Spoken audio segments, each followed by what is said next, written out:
So Yeah. Oh, there you go. Yeah. yeah. So, it's first of all, I was thinking like when we did one of these the last time, and I think it was almost exactly 2 years ago. I had Hmm. this very chronological thing, this memory, and I know where I was and what I was doing, and so that had to have been like July, August timeframe of 2021, 2 years ago. Yep. Yeah. So and what's weird is I know that shortly before then is when I had talked to you about Joshua Lysak or Lezak. I don't know how he pronounces his own name, but I assume it's Lysak. He somehow I stumbled onto him, and I got wind that maybe something you tweeted or something like that. I can't remember. That you knew about him as well, and so we had discussed you doing a book, and that's the last I'd heard about it. And then everybody's always gets caught up in doing their own thing, and that's good. Yeah. You Yeah. have to be obsessed with what everybody else is doing. You know what you got to do, and go on. And paths always cross again at some point, right? If you're doing the right thing in life, if Hmm. you're going to be crossing paths with other people that are doing what they should be doing in life. Now, I always say all honest men come to about the same general set of conclusions, no matter where they start from, and that brings you to the same place. We Yes. would find other people on that same path. Yes. Yeah. And so you've got that book out there, and I guess it did well for you. And Yeah. so, and of course, of course, so by doing well, what I mean is that on the one hand, you've got lots of people who bought the book, lots of people read the book, lots of people who said, hey, I want to talk to this guy. And so they become clients, and you're able to increase your rates, because that's one thing about when you're trading your time for dollars, right? Yeah. You can't have more time. So Yeah. right. So you have to increase the dollars, right? So that part's good. But then what's hilarious about the other part of success is what keeps it kind of vibrant and new, and that's the haters. They're your continuing marketing program, kind of, right? Yeah. They're continually, they stumble onto it as though it just came out yesterday, right? And so they breathe new life into it for you. And they have so much energy. They have this tons and tons of emotional energy, and they pour it out, spreading your message around, hoping that it's a gotcha. But in the end, it's just free marketing. Well, I have this kind of working hypothesis is that COVID showed so many people how utterly loathsome, pathetic, lazy ass, scum, vermin. I like to use the word vermin now, that they are. That what the result is on the internet is that you have this hugely heightened level of projection, Yeah. right? So Yes. Yes. they're so loathsome that they have to go out and find everybody that's just as low, that they think is just as low, or anybody that anyone pays any attention to, and basically dump all of their shit onto that person. And you can tell exactly what they are by what they accuse you of. Right. So you Yes. can tell if a guy's got problems with money, he'll accuse you of being a grifter. If he's got problems with women, he'll accuse you of being a womanizer. Right. And vice versa for women. You can tell exactly what their dysfunction is based on what they accuse you of. Well, it's just like all of these things back in the day. I don't know that there's been any scandals recently, but it was like hang on just a quick second. Let me see if I can get this. Oh yeah. So the you used to you had all of the before I guess you could say before the whole LGBTQ, I don't give a fuck ID, where they basically have like taken over the whole narrative now. But before then, when it was still debatable, gay marriage and whether homosexuality should be in the military, in the closet, out of the closet, da da da da. You would find these typically conservative Republicans who were so vehemently opposed to homosexuality, and they're the ones that get caught, in the scandals with their having affairs or, soliciting some other guy under the stall or something like that. So that's Yeah. kind of it is sort of a thing that people go out and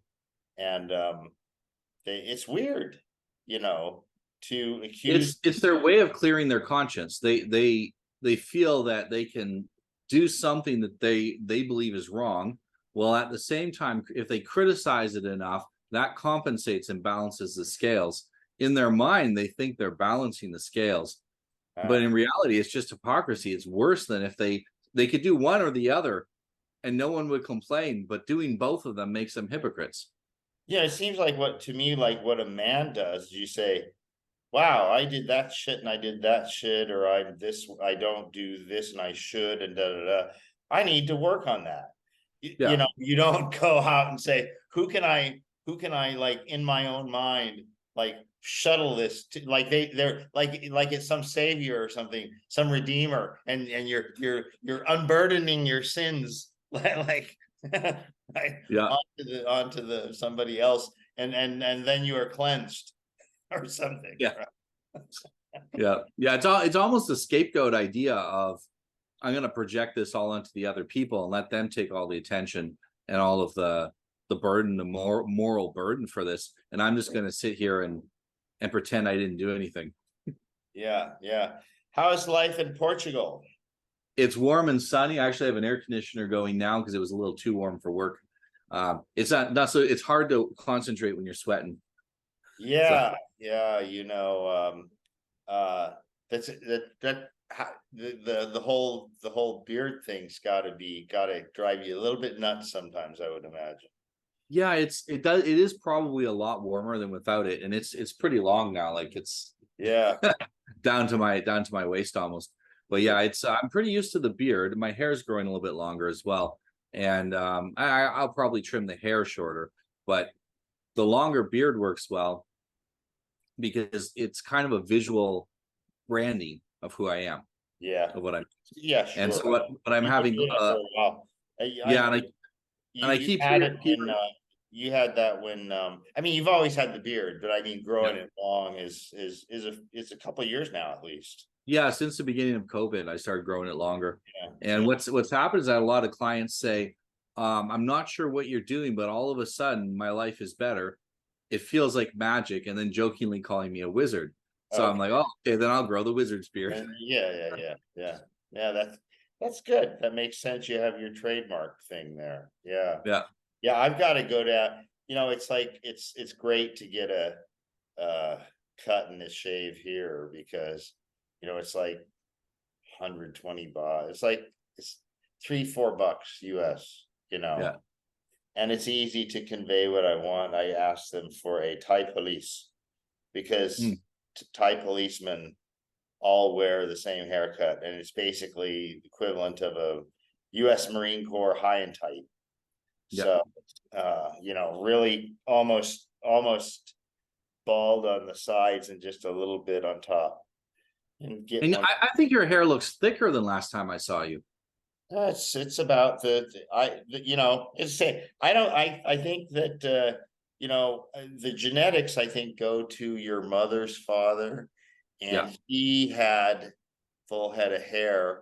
He got leukemia in his early 80s, and the chemo took his hair away, but he grew it back before he died in his mid 80s. Right. Wow. And my father's 85. He has a full head of hair. So I think I'm pretty good to go on that. But of course the thing here is that I've never seen guys try to fake the fact they're going bald. In fact, some guys, just the slightest bit, it's so easy. Everybody just goes and gets a head shave, you know. Yeah, yeah. If you're running out of hair, get it shaved. Get it shaved. Just go all. Authenticity is better than trying to pretend you have hair. Yeah. Yeah. And the reality is if you're in decent shape and you shave your head, it just makes you look bigger. Yeah. Your head looks slightly smaller, which makes your muscles look a little bigger. Yeah. So just in the general sphere of things worldwide, what do you think? I think the elites are getting a little desperate.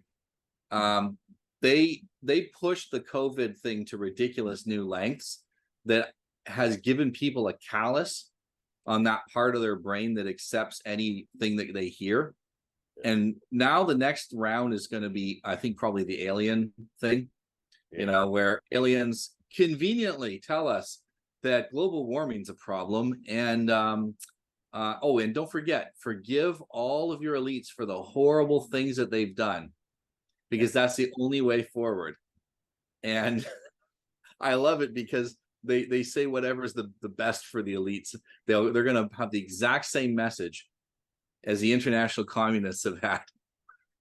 What's the funniest thing about that is that you would think like they're essentially, I saw something like that. Someone said, let me read you from a book. Alien said, that's like saying, well, let me read you what God said from the Bible. It's a book, right? Yeah. So voices from the heavens, blah, blah, blah, God spoke to me, all of this stuff. It's exactly, yes. It exactly parallels what religions basically do, right? But here's the difference. The difference is that the people who are truly religious, who believe in God and everything, it's such an ingrained, such traditional, such a thing. They are the quickest to see this as a scam. Quickest, the first. They know it's bullshit right off the bat. Yeah. False God, false prophet, blah, blah, blah. Yeah. So no, it's funny who's catching on. Yeah. But I think they pushed this too far. There was after they announced that there's aliens and all this other stuff in a congressional report. Then they do these surveys who believed it. Pretty much no one believed it. Yeah. They all thought that it was a distraction. And we see this combined with across the Western countries. They can't recruit anyone for police departments. They can't recruit anyone for the militaries. All of the Western militaries are having a hard time with recruitment. The police in the UK are at 40% strength. Yeah. People who are riding out to retirement will stay, and when they're gone, there isn't anybody in the police department there. There's going to be nobody to enforce the draconian speech laws they've got, for example. And once that's the only laws they enforce, right? Yeah. Yes. Yeah. Yeah. Here's the thing, like a whole motorcade with sirens blazing because someone posted something on Facebook. I mean, it's stone cops shit, right? The only crime is thought crime. Yeah. All other crimes acceptable. It's so hilarious, I mean they completely overtook society has completely overtaken The Onion, that publication, right? Yeah. And they're really giving Babylon Bee a run for its money, or a run for their money. Is satire even going to be possible? How do you satire the ridiculous? It's so far off. And what's happening is with normal, so the producer class doesn't believe the lies anymore. The warrior class is no longer willing to back the elites. Mm-hmm. They don't really have anyone to support them anymore. The intellectual class more or less still backs the elites mostly. But the intellectual class is even that's fragile. Yeah, and exactly. And because you always had I'm sorry to interrupt. You always had your mavericks and naysayers, right? But now you've got like you've got people who are really, it's like, I didn't sign up for this. I'll lie a little bit, right? You'll even see some of the famous leftist thinkers are saying, "Oh, that's too far. That's one step too far." That isn't the kind of thing that I was thinking of. And if you compare, say, 1920s communists to modern leftists, they're more conservative than a lot of the conservatives were. Yeah. So where I live in Portugal, most of the time when someone says they're a communist, they're kind of a 1920s communist, Yeah. like, protect the worker, more distributive in income tax. It's not, there's zero tolerance generally for LGBT stuff Yep. when you're talking to them. Now, official reports will say it's accepted. That's because Portuguese are very good at writing down on a survey what they think the surveyors want to hear. Yeah. It bears no resemblance to the actual people when you talk to them. And so there's quite a bit of pretend to comply, but don't comply. Yeah. And you'll see even, your average communist here is more conservative than a lot of conservatives in the US. Well, and look at, I say, isn't it ironic that Vladimir Putin is the moral leader of let's call it the Christian civilization, because they're not technically part of Western civilization, but or yeah. So anyway, but it's, they have strengthened their Orthodox Christian and Orthodox Judaism institutions, and they don't Well, put. if you hear him giving a speech, the speeches that he gives are more conservative in their content than anything you'll see at a conservative political convention in the US right now. Absolutely. So he's talking about the threat to children of and he talks about it is a Western thing where there's tremendous amount of money being spent to turn other countries pro-gay. So he talks about that. Meanwhile, you have an American conservative convention trying to decide who's the most conservative tranny. Yeah, right. It's things that if you explain this to a person from the 60s, none of this would make any sense to them whatsoever. Yeah, they wouldn't be able to believe it. And look, I have nothing against, for example, I have nothing against Caitlyn Jenner and he, she, whatever. But it turns out he or she, whatever, is actually fairly conservative and thinks a lot of this stuff is bullshit, right? Yeah. But on the other hand, it's like, okay, why go out of your way to say, oh, look, see, we're accepting and we're inclusive and da da da da da, rather than saying, all right, this is Caitlyn Jenner has something to say. What do you have to say? And da da da, right? It's another person there, right? So, well, and here's the thing: when I go somewhere and I give a speech, it's pretty rare that my sexual orientation is the entire focus of my identity and how I'm addressed and how I'm portrayed, and because just a normal straight white man. So it's like that is not used as the person's identity.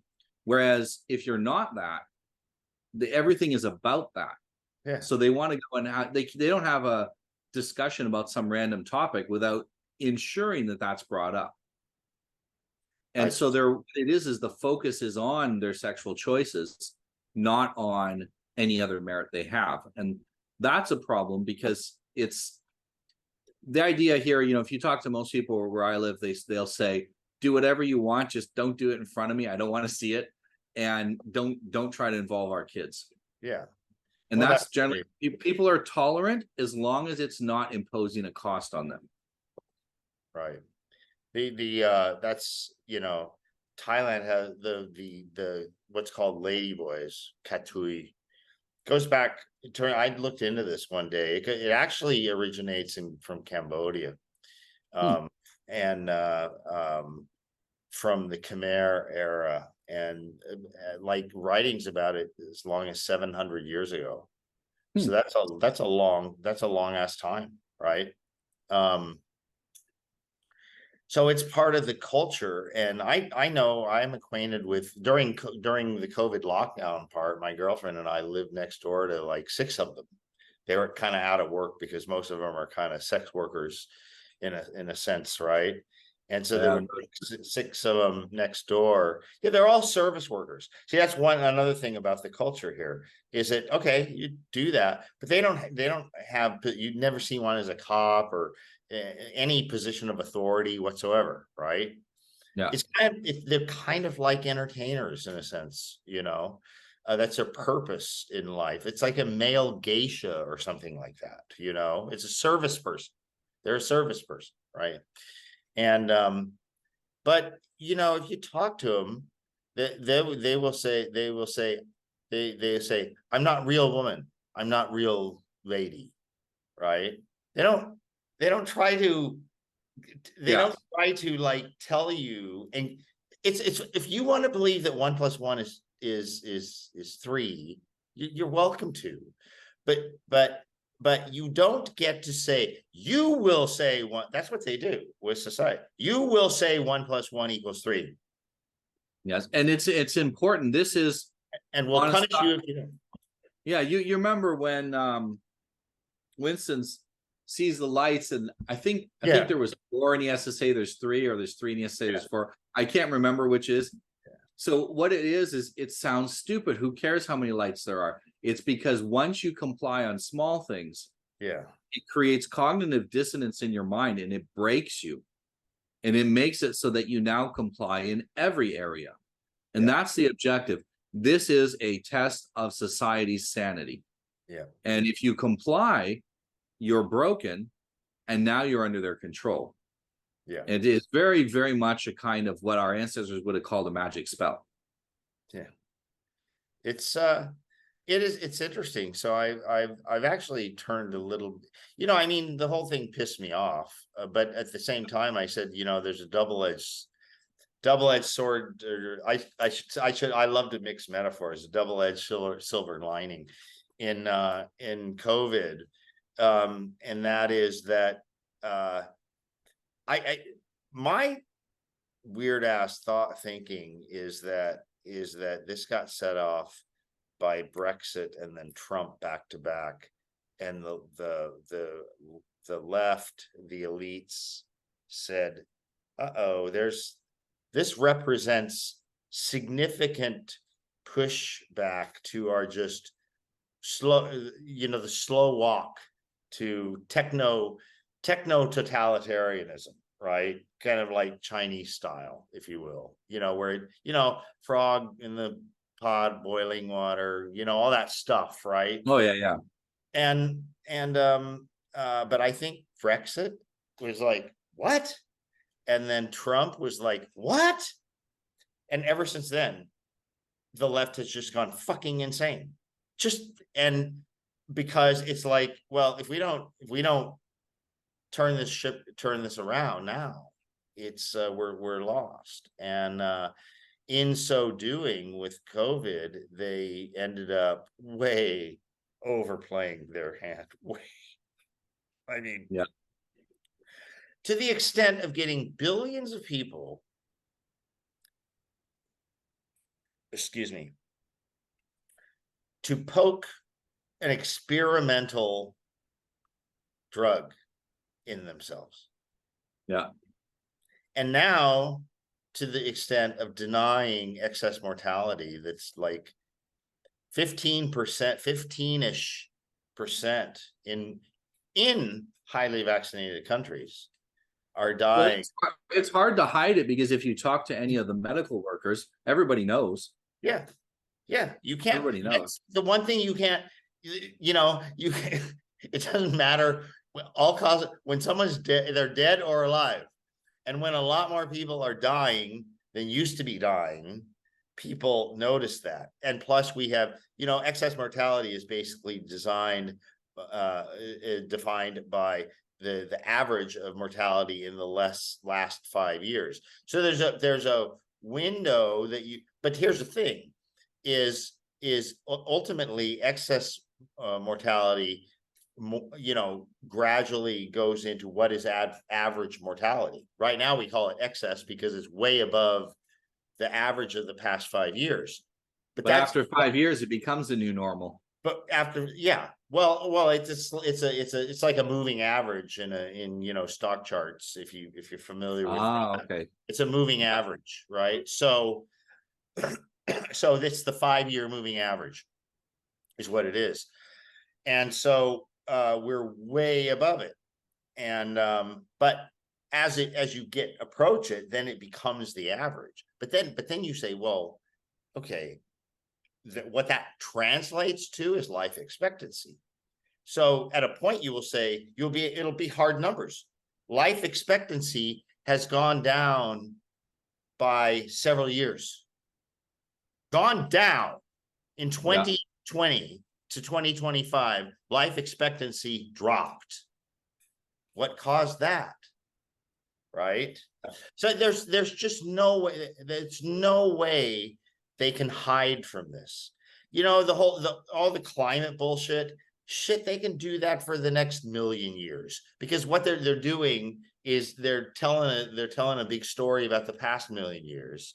So they got another million years they can tell the same stupid story. And to the extent you're a stupid person, you'll believe them. There's nothing you can do about it, right? Because it's just, you're talking about the fucking weather, right? Yeah. Also, too, they can tell me it's real hot in America right now. How do I know? I don't know anything. I could phone up a friend in America, and I do that, and they're like, no, the place, they're saying in the news, in this place, you're going to die if you go outside for more than 15 minutes. I phone people up there, and they're like, no, it's raining right now. Yeah. Not hot at all. It was hot yesterday. Today is fine. And it's like, okay, and they're going to tell you one news here in Europe, and they're going to tell you a different news in the US. Mm-hmm. And it's all coordinated, and it's being harder to coordinate because I can go and look at American news just as easily as European news. So it's very hard for them to trick by telling people two different stories. How do you, because, I've said for a while that I suspect, because here's the thing, is with this whole, the whole vax injury thing, is that it looks like it's not something that just resolves. Some of there's some very long-term problems that have been caused with immune compromise and heart damage in particular, a few other things, right? So it manifests at different times, and currently it seems to be manifesting, and it's all over the place, and it's so easy to see. All you have to do is go look at our world and data and start plugging around, and go to, here's a good one to do. Go see what the mortality figures are, excess mortality in countries that were highly vaccinated, right? Look at those, and then go to countries that had very low vaccination rates. African countries are a good place. But then they'll say, well, they don't keep good data. There's always, some out of it. Well, I have a young relative, young, he's in his 30s, and he got the vaccine, I think twice, the vaccine and a booster. And he had, the inflammation that they get in the heart can be in any muscle. Yeah. And some people, the heart is the most likely to get it, but he got it in his general musculature. And he lost almost all his muscles in a period of a month. So he went from being a tall, slim fellow to looking like a skeleton. Really?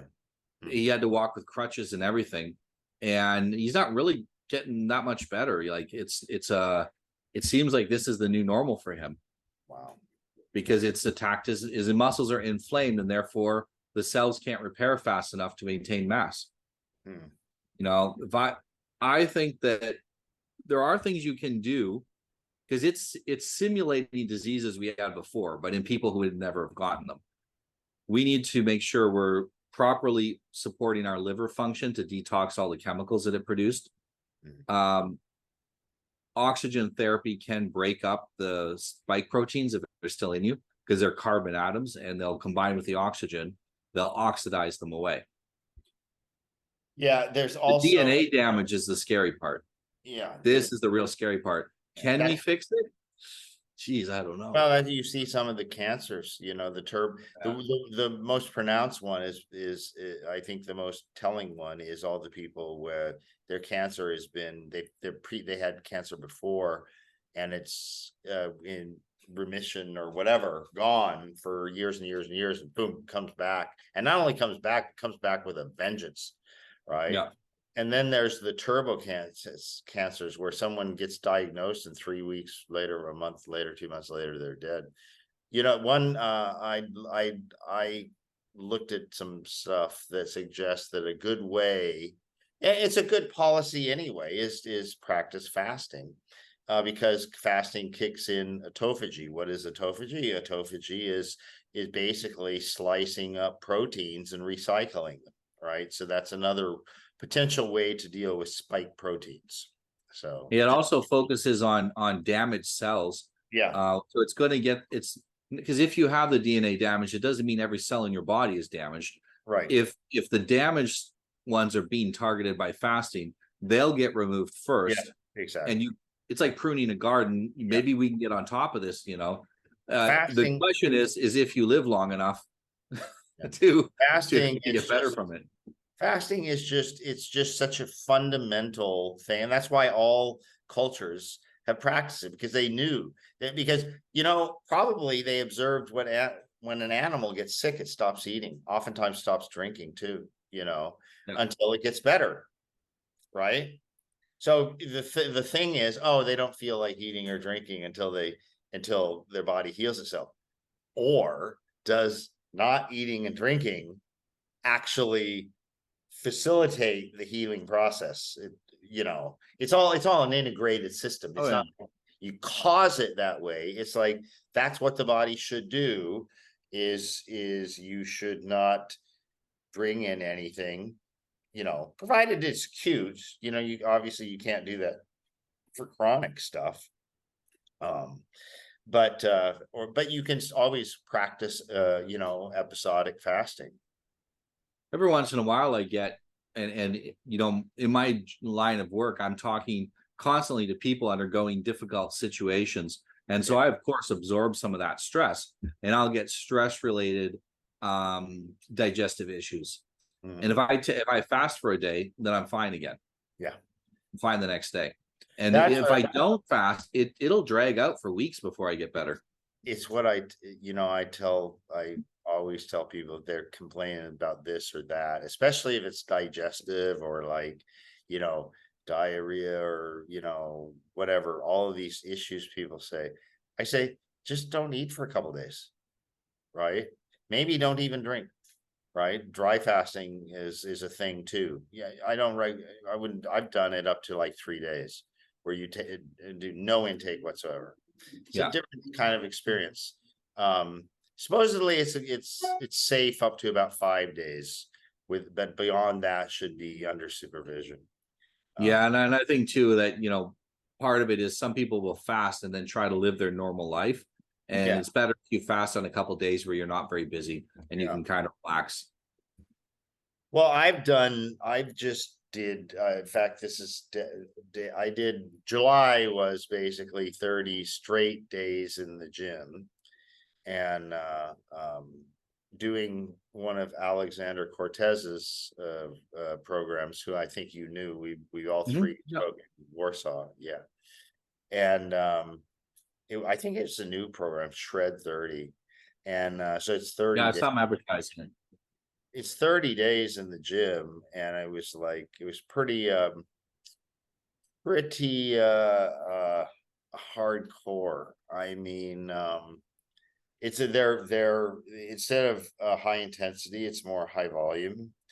Not high volume, but you're talking, you know, 4 to 8 sets on most exercises, you know. And so and then every single day. And I you get into, when you do something like that, you get into like, I just decided to just go and be like just hyper disciplined for a month. Like, so it was either, I was either eating, sleeping, gym, or working, and most of it was working, and sleep became the least important of everything. Hmm. And so like if I woke up, I just get up and start working. So I was averaging like 4 hours of sleep a night, and not rarely was it continuous. Like it would be like 2 hours get up to, but it was very interesting to do that. It was mind altering and soul or spirit altering, if you will. And now I'm in day number 2 of having completed it, and I just, I said, I'm going to take 3 days off before. I'm not even going to think about what I'm going to do after that. I have some ideas, but 3 days off. And today it was like sleep. I slept for like 7 hours last night with, I think, 1 wake up, maybe 2. I'm 62 years old, so you wake up. And then I go to this girl I'm seeing, and she's getting up there in age, though. She's 30. So Oh, old lady. I so she said, because she was here last night, and then she went to see her friends, and they went to the beach and stuff like that. And I said, oh no, I'm gonna sleep. And so she says, well, call tomorrow and come over, and I'll make breakfast. So she made me krapao, which is krapao mu, which is basically ground pork. It's kind of like Thai sausages, Thai peppers and basil, and some oyster sauce and stuff on rice, and some eggs. Made a big. And I came back, and I'm like, I'm tired again. I slept for like 3 hours. So that's like 7, 8, 9, 10 hours I got today, between last night and today. And I was like I was thinking, maybe I'll go to bed early tonight. And I'm like, no, I got to talk to Noah at 9 o'clock, because it's 9 o'clock, right? Yeah, 9 p.m. here. Yeah. So, but I get just the takeaway from that whole thing is that it's kind of, I've been thinking about this thing, because the physical part of it is hard, but the hardest part is what's harder than the actual physical workout at the gym. The hardest part is like, nope, I'm gonna go do it right now. Yes. And do it, and do it every day, 30 fucking days in a row, no fucking excuses. Yeah. Can you do that? That was like, because after the first couple of days, I'm like, I gotta do this for 30 fucking days. Like, fuck. And the soreness sets in, but you get past it eventually. Well, yeah, the soreness, you get past the soreness, but you're swole the whole month long. And that's kind of the reward. It's not real, so it's not sore, but it is, you know what I mean? It's kind of you like, feel tight. You're tight. Yeah. You're tight, right? All month long. Yeah.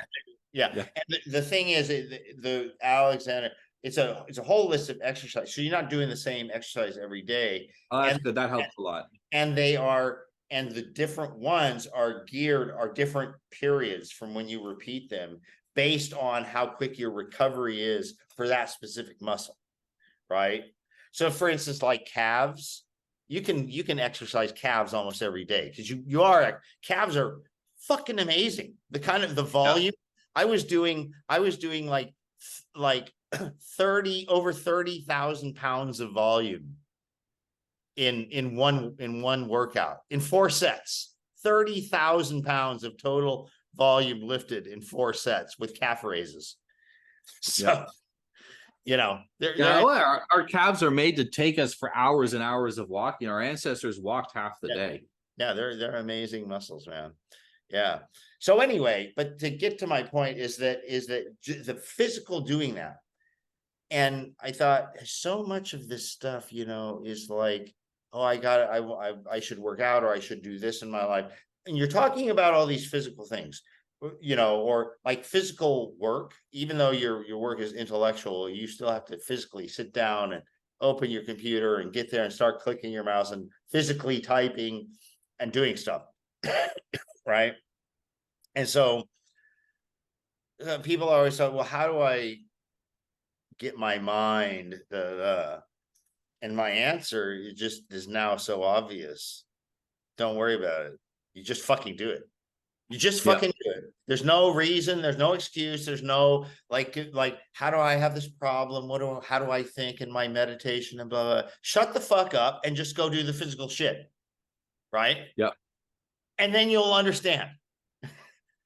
I've told people that, how do I start writing? Like, I want to write something. You sit down and right. You open the document, whatever you do, Word or whatever, and you just, I'm like, you can't go more than 3 seconds without hitting a key. Yeah. Hit any key. Doesn't have to be a word. Yeah. And then after a few moments, you're like, no, that's just stupid. You delete what you put. I'm going to write words. Yeah. Okay.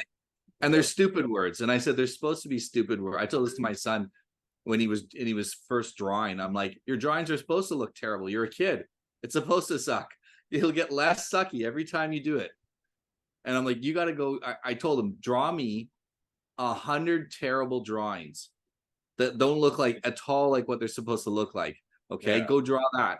And by the time you're done, you're going to notice that what your drawing starts to look like what it's supposed to look like. And at 1,000, I said, you're going to be able to draw really well. But you're going to have to go through that period where you just make yourself do it until you can figure it out. Yeah. And that's where people get stuck, is at the beginning. I think Jordan Peterson talked about that people either do nothing or they do a lot. Very few people do one. Like, it's the 0 to 1 is really hard. 1 to 10 is easy. Yeah. And that's, I mean, almost every client's the same thing. A guy who talks to women regularly has no problem finding a woman. But if you don't talk to women for a year or two and you lose that, it's really hard to get it back. And if you've never done it, like my advantage was I grew up around women, female relatives, older than me, younger than me, girls at church, girls everywhere. And so I was used to interacting with them. There was no big mystery. This is how you talk to women. This is how you get a good response. This is how you annoy them, if that's what you prefer, because sometimes that's fun. And it wasn't hard. But I talk to young men today, and they have never had a pleasant conversation with a woman, and they're in their 20s or 30s. Well, I put out I probably should have sent this to you to take a look at before. I didn't. I'll send it to you afterwards. I put out this ebook called the Thai Connection: How Older Men Attract Young Women here in Thailand. Now, people automatically think, oh, it's a sexpat thing or whatever, blah, blah, blah, blah. And it's like, it's not. There is I use the book. The book really isn't about that. It just uses it as a backdrop, because here in Thailand, relationships like that it's not a cultural taboo. It's very acceptable, right? The girlfriend I had for a long time, she was 15. She got married when she was 16 to a 34-year-old man. Then after that relationship broke up, she was like 24 and her boyfriend was 45. And then when that ended, she was 27 and I was 59. She'd never in her life been with someone even close to her own age, right? Yeah. And she likes it. She says a male near her own age doesn't make any sense to her, right? Well, because they want the mature and stabilizing influence of an older man, but also they know that older man has a lot more time to be patient with them and give them what they need, whereas the younger guy's like, no, you better pull as well. because I'm too busy at work. I'm too busy making my money. I'm too busy doing stuff. Yeah. And so they're looking for relationship rather than something else. But this happens in Southern Europe too. I get every once in a while I meet a girl 20 years younger than me, and I've always got a wedding ring on, so they know I'm married. I'll mention my wife in the conversation. They'll approach me. They'll have a conversation. They start talking about, I'm a coach, so immediately I go to like, what are you planning for your future? And normal questions that a coach would ask. And they'll at a certain point like, I just want to get a man and have some kids and live real simple. I don't mind if I have to live in an apartment, whatever. And then they say, I don't even mind being a mistress of somebody like you, and having it that way. And this is it's repeatedly happens to me. And if I don't catch on to it right away, well, I do catch on, but I don't say anything. They'll like repeat to make sure I didn't misunderstand that they would like to be my mistress and have some kids. And they're like, well, you only have to spend 2 half days a week with me and stuff like this, because women are desperate for men and there's not that many of them out there. It's so interesting. If you think back to the evolution of the human species, a woman has to be very versatile. Surely she wants the strong male. She wants to be part of a tribe of strong males, because back when there was no official government and call the police and you banked on that tribe being able to defend. But it would happen, where there's a victor, there's also a loser. And what happens to the loser? And what happens to the loser's women, right?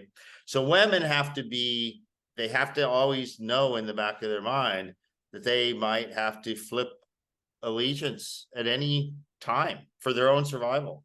And the survival of their children, yeah. Yeah, right. Women are really driven by that. And even if they haven't had the children yet, it's their job. Yeah. It's their job to be that way, because they're the primary ones for the children. The husband in terms of a tribal warrior situation, he's not thinking about my wife and my child. Sure he is, but he's thinking about the system, our shield and protection of the whole thing. Because without the whole thing, then his wife and children are in peril anyway, right? Yeah. You're not much of protection alone. That's why brotherhood of men and esprit de corps and camaraderie and everything is so critically important, right? Women don't understand this. That's why women can be at each other's throats all the fucking time, because it doesn't fucking matter. Yeah. Yeah. If they can't cooperate, it's annoying for them. If men can't cooperate, it's lethal. Yes. And so, the other part of that is that I don't think morality is the women's job.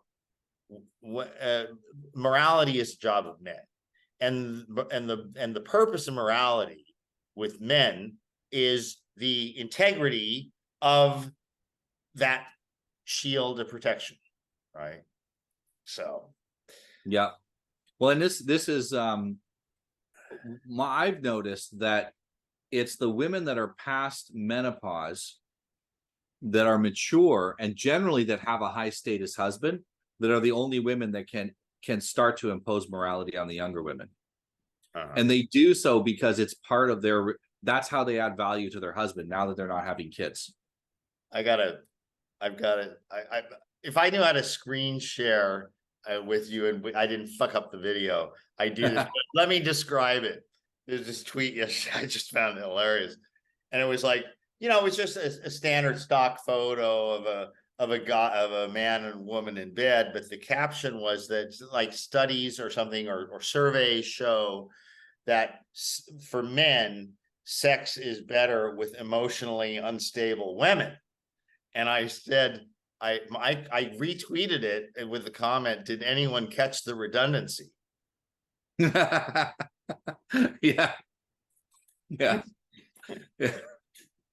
That's funny. That's funny. No, it's true. It's just how unstable. And Yeah. but I have a lot of men come to me, and there's two types. There's married men that say, "Can you fix my wife? She's broken." And I'm like, "What?" And they're not like trying to criticize her when they say this. They really think they're helping. And Yeah. what happens? And he says, "Well, every once in a while, she gets really emotional and cries for no reason." I'm like, okay, what else? Well, that like she has too much emotions. Well, that's a woman. Yeah. Like that Well, just yeah. is woman. Like So, what do you want? What do you want?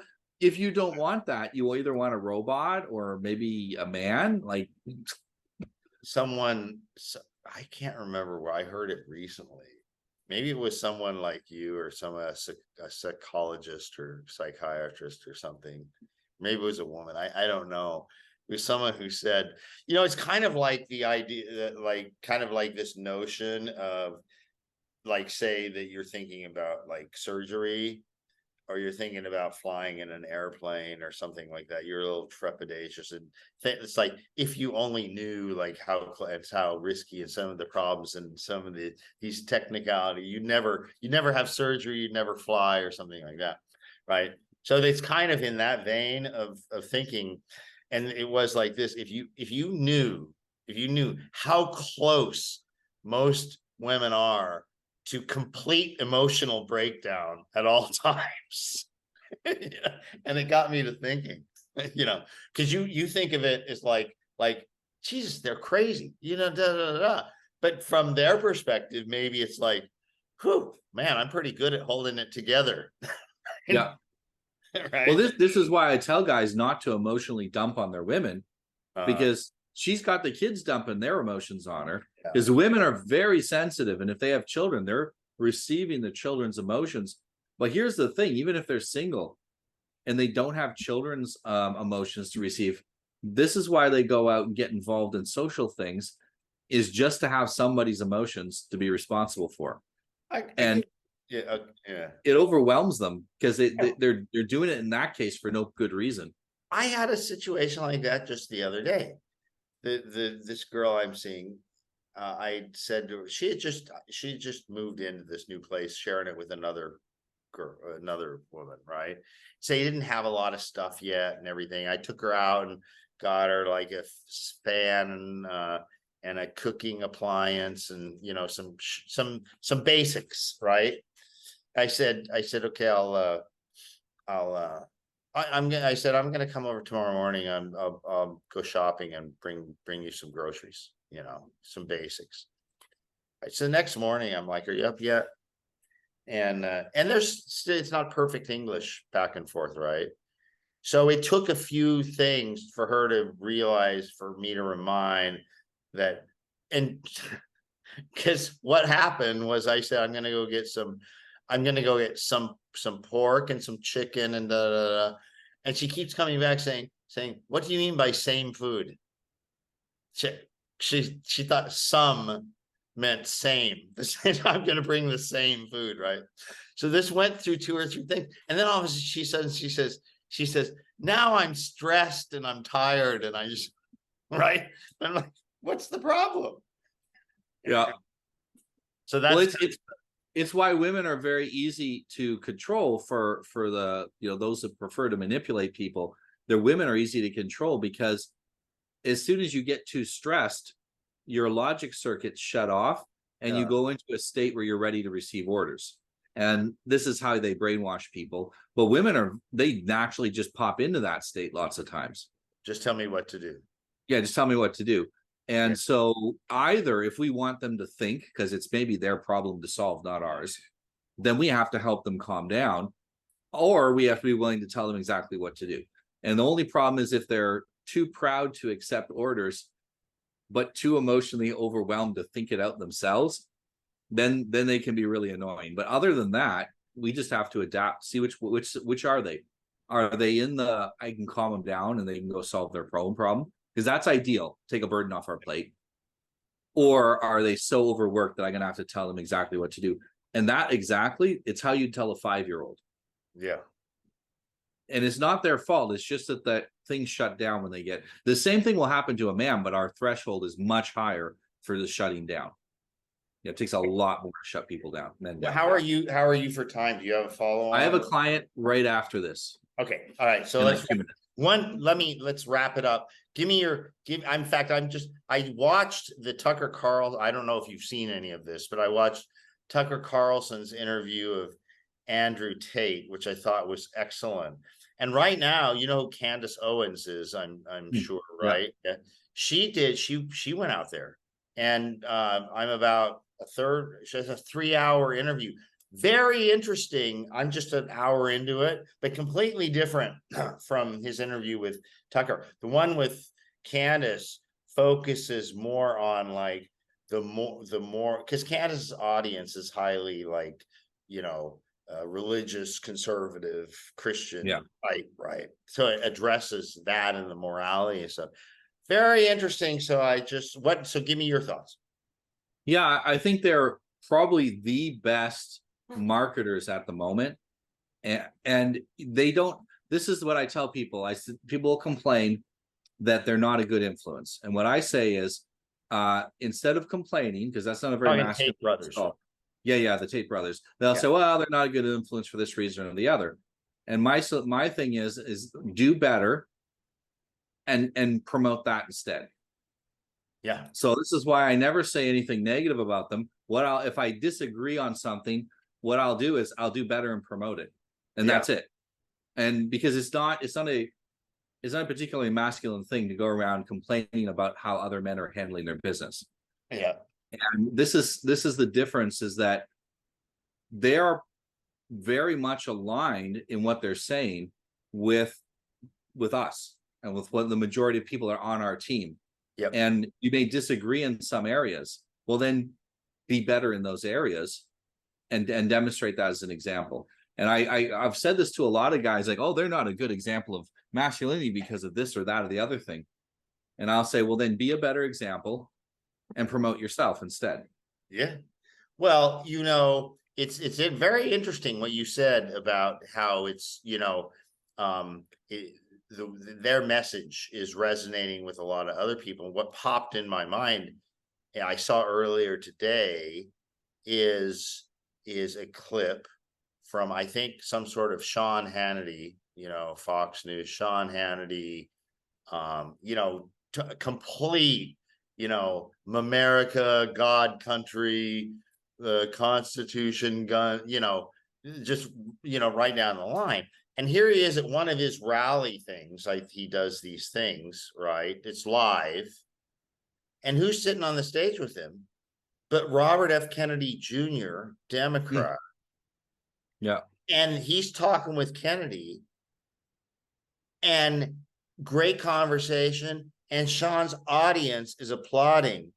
And I said, Trump's in trouble, because, you know, I've got nothing against, I like Trump, but the problem is he's like fucking, he's kryptonite. I don't know what it is now. It's just like, it's almost like, it's like, okay, everybody go get Trump and then let us go just do business. So anyway, I think the way that Trump handled the last election has his most radical supporters were left out to dry. Yeah.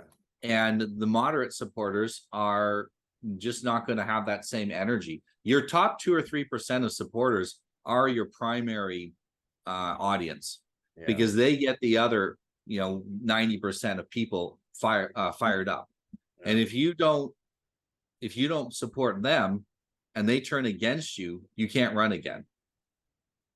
It's not a majority. It's the power is all in the tiny, loud minority. And in any group, it's the high agency minority that's out there making things happen. And I think that he pissed that group off. Yeah. And so he's not going to get the support he thinks he's going to get. He'll probably still be the Republican nominee, but where that goes, I don't know. And JFK has got a lot of good things about him, but he's also anti-gun. Not that that'll matter. The Supreme Court seems to be striking all the gun laws down anyway. So, yeah. Well, I better let you go. I hate to, but